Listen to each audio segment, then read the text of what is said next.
सुविशालं निजं देशं विशालां संस्कृतिं निजां विशालं निजसाहित्यं भूयो भूयो नमाम्यहं भूयो भूयो नमाम्यहं भूयो भूयो नमाम्यहं। आज मैं आप लोगों को रक्षाबंधन के बारे में बताने वाला हूँ।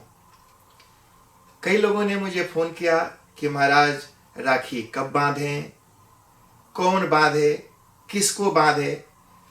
कई लोगों ने यह भी पूछा कि राखी बांधते ही क्यों हैं। तो मैंने कहा अच्छा चलो थोड़ा सा दो चार बातें रक्षा के बारे में भी बता दूं।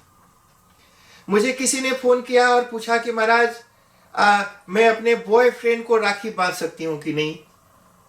तो इस तरह के क्वेश्चंस आते हैं। एक अम्मा जी बोली कि हम अपने हस्बैंड को राखी बांधेंगे कि नहीं। तो ये सब क्या है, थोड़ा सा दो चार मिनट में आप लोग समझिए, मैं इसको आपको बताता हूँ। देखो जी, सबसे पहले इस राखी की शुरुआत, ऐसा नहीं सोचना एक कोई 2-4-10,000 सालों से नहीं, ये अनादिकाल से हमारे शास्त्रों में भी रक्षा का वर्णन मिलता है। तो मैं आपको एक भविष्य पुराण का एक कथानक उपाख्यान सुनाता हूं। एक समय की बात है कि देवताओं में और असुरों में भयानक युद्ध हुआ। बड़ी भारी लड़ाई हुई जी, और वो कई सालों तक चलता रहा। लगभग 12 साल का वर्णन मिलता है। और देवता लोग हारने लगे, भागने लगे। तो फिर ऐसे हार के और भागते हुए देवताओं ने सोचा कि ये राक्षस हमसे जीत रहे हैं, हम क्या करें, कैसे हमारी जीत हो। तो ऐसा विचार करके एक दिन बड़ी चिंतित होकर के महाराज इंद्र, भगवान इंद्र अपने सिंहासन पर बैठे थे। उसी समय उनकी पत्नी इंद्राणी शची उनके पास गईं और बोली कि आप इतने परेशान क्यों हो। तो उन्होंने कहा कि देखो देवी, हमारे पास अस्त्र हैं, शस्त्र हैं, हथियार है, ताकत है, दिमाग है, लेकिन फिर भी राक्षस हम पर भारी पड़ रहे हैं और हम हार रहे हैं। ध्यान देना जी, राक्षस का मतलब वो बड़े बड़े डरावने दांत और मूछ और भयानक शक्ल वाला नहीं। राक्षस का मतलब वो वृत्तियां, ऐसी कोई भी चीजें जो सात्विकता के खिलाफ काम करती हों, जिससे जीवन में दुख आता हो, जो जीवन में दुख देती हो, ऐसी कोई भी बीमारी, रोग, महामारी, ये सब राक्षसों की योनि में ही आते हैं। यानी इन सबको भी आसुरी वृत्ति ही कहते हैं। जैसे कोरोना आ गया, इस तरह की कोई महामारी, बीमारी, ते राक्षसी वृत्तियां, आसुरी शक्तियां हैं जो किसी न किसी रूप में आती हैं। कहा कि उन सभी आसुरी शक्तियों का नाश करने का सामर्थ्य होते हुए भी हम नाश नहीं कर पा रहे हैं। शची ने कहा आप चिंता मत करिए, कल श्रावणी पूर्णिमा है।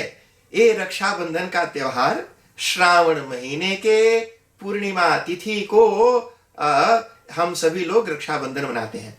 मैंने श्रावण मंथ के शुक्ल पक्ष के पूर्णिमा तिथि को यह त्योहार मनाया जाता है। शची ने कहा कि मैं अपने गुरुजी यानी देवगुरु बृहस्पति से बोलती हूं और उनसे पूछती हूं, वो कुछ उपाय करेंगे। तो शची देवगुरु बृहस्पति के पास गई। तो देवगुरु बृहस्पति ने बताया कि देखो, कल श्रावणी पूर्णिमा के दिन मैं एक अभिमंत्रित करके रक्षा सूत्र देता हूं। रक्षा का मतलब प्रोटेक्शन के लिए, सूत्र का मतलब होता है धागा, डोरा। तो क्या है जी कि एक पीला पीला कलर का शुभ माना जाता है जी। आजकल वो काला, नीला, ब्लू, ब्लैक, फैंसी और प्लास्टिक की अलग अलग प्लास्टिक की चीजें उस राखी में नहीं होनी चाहिए। ऐसा कोई भी प्लास्टिक का तत्व उस राखी में नहीं होना, बिल्कुल शुद्ध। तो कैसा, तो बोला कि ऊनी कपड़ा हो, ऊनी हो या रेशम हो या सूती हो, धागा बिल्कुल प्योर 100%। ऐसे पीले वस्त्र में ऑस्पिशियस कलर में होना चाहिए, कोई ऐसा काला नीला नहीं। तो ऐसे पीत वस्त्र में सर्वौषधि, पीला सरसों, दुर्बा दुबग्रास, केसर, अक्षत और ऐसे अनेकानेक दिव्य हर्ब्स लेकर के देवगुरु बृहस्पति ने उस वस्त्र में रखा। सुंदर गोमय गोबर और गोमूत्र से पवित्र किए हुए लीपे हुए भूमि के ऊपर कलश रख करके और उस वस्त्र में रखी हुई इन सभी वस्तुओं को वहां कलश पर रख करके और दिव्य आयुष मंत्र, रक्षोघ्न सुक्त, स्वस्ति मंत्र, ये सब वेद के मंत्र हैं जो विद्वान ब्राह्मण लोग जिनका पाठ करते हैं। इन सभी मंत्रों का पाठ करके उस रक्षा को अभिमंत्रित किया, मतलब उसमें ऐसी एनर्जी, ऊर्जा, शक्ति, वेव्स भर दिया और फिर दूसरे दिन इंद्राणी को दे दिया। कहा कि इसको ले जाओ और अपने पति को बांध दो, इससे उसकी रक्षा होगी और जितनी भी बुरी और आसुरी शक्तियां हैं वो सब परास्त होंगी और तुम्हारे पति का जय जयकार होगा। तो सबसे पहली जो राखी थी पत्नी ने पति को बांधी थी, यानी वाइफ ने अपने हस्बैंड को बांधा, इंद्राणी ने, शची ने इंद्र को बांधा। तो वहां से इस राखी की शुरुआत हुई और यह भविष्य पुराण का यह श्लोक बड़ा ही प्रसिद्ध है और वह यह है, सर्व रोगोपशमनम सर्वाशुभ विनाशनम सकृत कृते नाब्दमेकम ये न रक्षा कृता भवेत। यह वर्ष में एक बार ही और पूर्णिमा वाले दिन ही किया जाता है और एक दिन करने से पूरे साल भर तक, ध्यान देना जी, उस रक्षा सूत्र का एक्सपायरी डेट 1 ईयर होता है, यानी 1 साल तक उस रक्षा सूत्र को हाथ में बांध करके वो रखते हैं। तो कहा कि जब इस विधि से तैयार किया हुआ रक्षा सूत्र, इस विधि से, यानी ये सब जो हमने औषधियां और दिव्य पदार्थ बताए वो सब डालकर बनाया हुआ और ऐसे दिव्य मंत्रों के द्वारा तैयार किया हुआ वो रक्षा सूत्र हाथ में ब्राह्मणों के मंत्रों के द्वारा बांधा जाता था और फिर उससे उसकी 1 साल तक वो हाथ में बांध करके रखते थे। 2 चीज जी, एक तो जो उसमें एंटीसेप्टिक जो चीजें डाली, नंबर 1, और दूसरा जो एक साइकोलॉजिकल मैसेज दिमाग में गया कि ये दिव्य मंत्रों का पाठ करके अभिमंत्रित करके इसको बांधा। तो ध्यान देना, क्योंकि हमारा मन का बड़ा भारी रोल है। अगर हमारा मन पॉजिटिव सोचता है, अगर मैं ऐसा अनुभव करता हूं कि ऐसे दिव्य मंत्रों के पाठ से, दिव्य मंत्रों के शक्ति से संचरित यह रक्षा मेरे हाथ में है, तो मैं वैसे भी बड़ा हैप्पी फील करता हूं। तो इस तरह से उसको बांधा जाता था और 1 साल तक उसको हाथ में रख करके और लोग आनंद से पूरा साल बिताते थे कि हमने रक्षा बांधा, अब मेरा कुछ नहीं होगा। तो कॉन्फिडेंस से रहना भी एक तरह का सुख है और यह भी पूजा पाठ और मंत्रों का एक फल है। कई लोग राखी बांधते हैं, रक्षा बांध के तुरंत खोल देते हैं। लोग बोलते हैं कि महाराज हमने हाथ में रक्षा बांधा है तो कुछ माल ताल खा नहीं सकता, कुछ इधर उधर उल्टा सीधा काम नहीं कर सकता। तो ध्यान देना जी, वो रक्षा सूत्र 2 तरह का होता है। एक तो ये है जो मैंने आपको बताया, दूसरा रक्षा सूत्र है जब हम बांधते हैं, पंडित जी लोग बांधते हैं तो आपने सुना होगा वो एक मंत्र बोलते हैं। मंत्र ये है, ये न बद्धो बलि राजा दानवेंद्रो महाबलो तेन त्वामनुबध्नामि रक्षे माचल माचल। अच्छा, ये मंत्र का मतलब क्या है ये समझ लो। हुआ यूं जी कि आप सब जानते हैं कि राजा बलि के पास वामन देव गए थे और उनसे 3 पग भूमि मांगी और त्रैलोक्य नाप लिया। एक कथा आप सब जानते हैं। राजा बलि ने वचन दिया कि मैं आपको दान करूंगा, उसके बाद वो अपने वचन से पीछे नहीं हटे। मतलब एक बार जो वचन दे दिया, एक बार जो प्रॉमिस कर दिया, एक बार जो संकल्प कर दिया, उससे पीछे नहीं हटा। तो इसी तरह से जब आप कुछ पूजा करने जाते हैं, मान लो आपने अपने घर पर 7 दिन का भागवत रखा और बीच में ही पेट खराब हो गया, डायरिया हो गई या आपका मूड खराब हो गया और आपने बोला कि अब हम नहीं करेंगे, या कोई कथा की, कोई व्रत किया, या मान लो कोई नियम लिया कि मैं 1 महीने तक शुद्ध शाकाहारी भोजन करूंगा, ब्रह्मचर्य का पालन करूंगा, सच बोलूंगा, ऐसा कुछ नियम लिया, कुछ कामना की पूर्ति के लिए कुछ चाह है और आप उसको पूरा करने के लिए कुछ व्रत लेते हो, कुछ नियम लेते हो और फिर आपने बीच में ही उसको छोड़ दिया कि हम नहीं करेगा या आपको तकलीफ होने लगी तो आपने अपना इरादा बदल दिया। तो ऐसे चीजों से बचने के लिए ब्राह्मण लोग हाथ में वो सूत्र बांधते हैं, वो व्रत बंध है, वो व्रत बंध मतलब आपने व्रत लिया है, अब उस व्रत से आप बंध गए, अपना प्रॉमिस मत तोड़ना, जो नियम लिया है वो मत छोड़ना, जब तक पूरा ना हो जाए तब तक इसको बांध के रखना। तो जब हम कुछ नियम का पालन करते हैं, कुछ व्रत का पालन करते हैं, कुछ इस तरह से हम ऐसा कुछ व्रत लंबा चलने वाला अनुष्ठान करते हैं, तो उसको हाथ में बांधते हैं, और जब तक व्रत पूरा हो जाए वो हमको याद दिलाता रहता है कि भाई हमने ये व्रत लिया है और हमें कैसे रहना है, कैसे जीवन जीना है, और व्रत पूरा होने के बाद उसको खोल के रख देते हैं। तो वो दूसरा हुआ। लेकिन जो जिस रक्षा की बात मैं कर रहा हूं, राखी रक्षाबंधन की, वो तो 1 साल तक बांध करके उसको रखते हैं। वो रक्षाबंधन 1 वर्ष तक हाथ में बांध करके रखा जाता है और उसे 1 वर्ष तक हमारा कल्याण होता है। तो अभी तक मैंने आपको ये बात बताई कि ये जो रक्षाबंधन है पति पत्नी के बीच का त्योहार था, यानी पति और पत्नी के बीच जो प्रेम है उस प्रेम का त्योहार है, जिसमें पत्नी अपने प्रेम से अपनी पति की रक्षा के लिए वो राखी बांधती थी कि हमारे हस्बैंड का प्रोटेक्शन हो। आप जिससे भी प्यार करते हैं, अगर कोई लड़की किसी लड़का से प्यार करती है तो उसको राखी बांध सकती है कि मैं तुम्हारी रक्षा के लिए, तुम्हारे कल्याण के लिए ये अभिमंत्रित रक्षाबंधन बांधती हूं। यह सिद्ध होता है, प्रमाणित होता है, एविडेंस से यह सिद्ध होता है भविष्य पुराण के उस पूरे उपाख्यान से कि पति पत्नी के बीच का त्योहार था। अच्छा चलो जी, अब ये कब भाई बहन के बीच में शिफ्ट हो गया, थोड़ा सा इसको भी जान लीजिए। होता यूं है कि धीरे धीरे समय के साथ चीजें बदलती रहती हैं। तो ये रक्षा राखी हो गया। ये भाषा विज्ञान के सिद्धांत में भी शब्द बदलते हैं जी। जैसे सप्ताह हफ्ता हो जाता है, जैसे सिंधु हिंदू हो जाता है, स का ह हो जाता है, वैसे ही क्ष का ख हो जाता है। तो रक्षा ही राखी, रक्षा का रखा बन जाता है, वही राखी बन गया।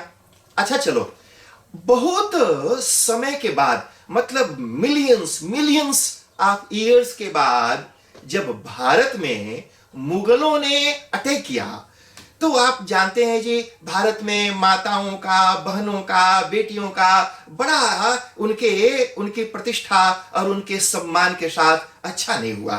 तो माताएं, बहनें, बेटियां अपनी रक्षा के लिए अलग अलग लोगों के पास मदद मांगने के लिए राखी भेजती थी कि मैं आपको ये राखी भेज रही हूं, आपको बांध रही हूं, इन राक्षसों से, असुरों से हमारी इज्जत की रक्षा करिए।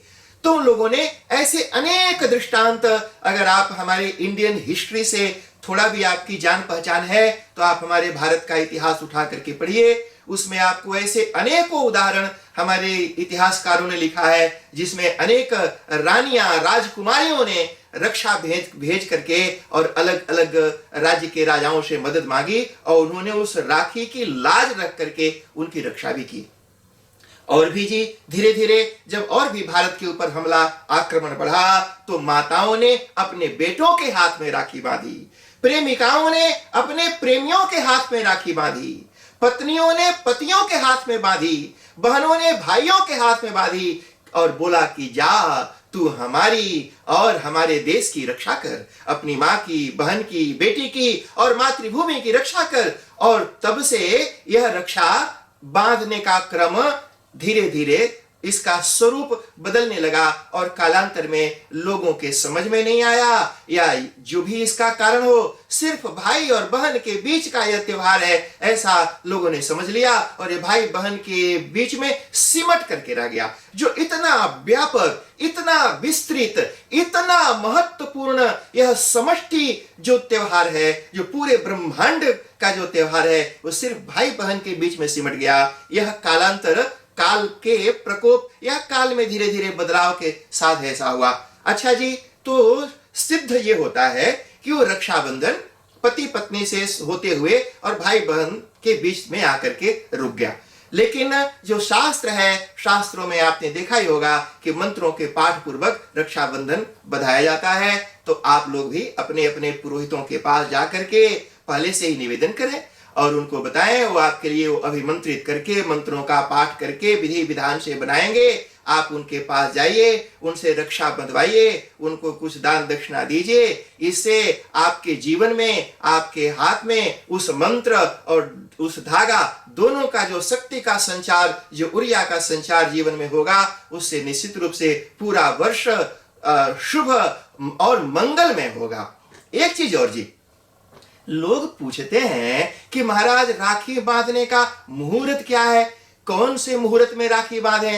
तो मुहूर्त तो जी सबसे पहला तो ध्यान देखना, कई लोग 2 हफ्ता पहले ही से शुरू कर देते हैं, कई लोग 4 हफ्ते बाद तक करते हैं। लोग अपना कन्वीनियंस, अपनी सुविधा देख करके जाते हैं। तो जो मूड है, इस राखी बांधने के पीछे की जो शुद्ध, जो पवित्र भावना है, वो बनी रहे, ये बड़ा महत्वपूर्ण है। केवल दिखावे के लिए, फैशनेबल डिजाइनर राखी बांध के फोटो खिंचाने के लिए नहीं है। बड़ा ही पवित्र भाव है इस रक्षाबंधन के पीछे। वो पवित्र भाव, वो पवित्र उद्देश्य बना रहना चाहिए। और वह पवित्रता तो तभी बनेगी जब आप पवित्र समय में और पवित्र मूड से, पवित्र भावना से और पवित्र व्यक्ति को यह राखी बांधेंगे। इसलिए बढ़िया से नहाकर, धोकर, शुद्ध वस्त्र पहनकर, जिसको राखी बांधते हैं वो भी और जो बांधता है वो भी, दोनों शुद्ध वस्त्र धारण करें, शुद्ध स्नान करें, सात्विक भोजन करें और ऐसे पूजा करें उस रक्षा का जो बिल्कुल शुद्ध धागा से बना हुआ हो। उसमें जो भी आपकी शक्ति, ब्लिशिंग, प्यार, लव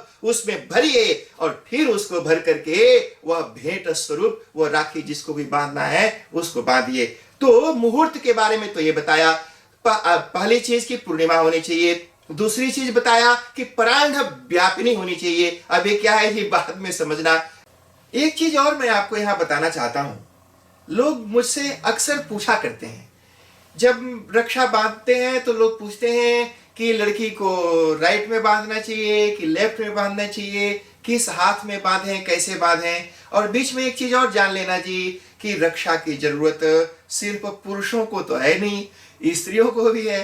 तो इसलिए स्त्रियों को भी वो रक्षा सूत्र बांधा जा सकता है। अच्छा चलो, तो नियम ये है कि पुरुष को राइट हैंड में बांधते हैं और स्त्री को बाएं हाथ में बांधते हैं। लेकिन जिस स्त्री का विवाह नहीं हुआ है, ऐसी अविवाहित कन्या को दक्षिण हाथ में ही रक्षाबंधन का विधान है। जिसका विवाह हो गया है, ऐसी स्त्री को बाएं हाथ में, लेफ्ट हैंड में, और जिस स्त्री का, जिस कन्या का भी विवाह नहीं हुआ है उसको राइट हैंड में बांधते हैं। क्यों ऐसा होता है इसका अलग एक्सप्लेनेशन है, कभी मौका मिला तो आपको सबके बारे में भी बताऊंगा। लेकिन ये राइट और लेफ्ट के बारे में 2-3 बातें मैं आपको यहां पर बता देना चाहता हूं। देखो जी, हमारा जो शरीर है वो 2 भागों में बटा हुआ है। पूरा बिल्कुल सेंटर में आपने भगवान शिव का अर्धनारीश्वर रूप देखा होगा। एक तरफ मां भगवती जगत जननी जगदम्बा है और दूसरी तरफ भगवान शिव है। अर्थात यानी एक ही में दोनों चीज है। ये जो शरीर है, स्त्री और पुरुष दोनों के मेल से बनता है। ये ना तो सिर्फ पुरुष है और ना तो सिर्फ स्त्री है। अगर पुंस्त्व का आधिक्य हो गया तो पुरुष कहलाता है और स्त्रीत्व का आधिक्य हुआ तो स्त्री कहलाती है, और दोनों बराबर हुए तो आप जानते ही हैं जी, उनको फिर किस नाम से, क्लिप के नाम से जाना जाता है। तो ये दोनों का मेल है यह जो शरीर है। अब देखो, जो दक्षिण भाग है वह आत्म प्रधान होता है और जो वाम भाग है यानी जो राइट हैंड है यह है आत्म प्रधान, जो लेफ्ट है वह है मन प्रधान।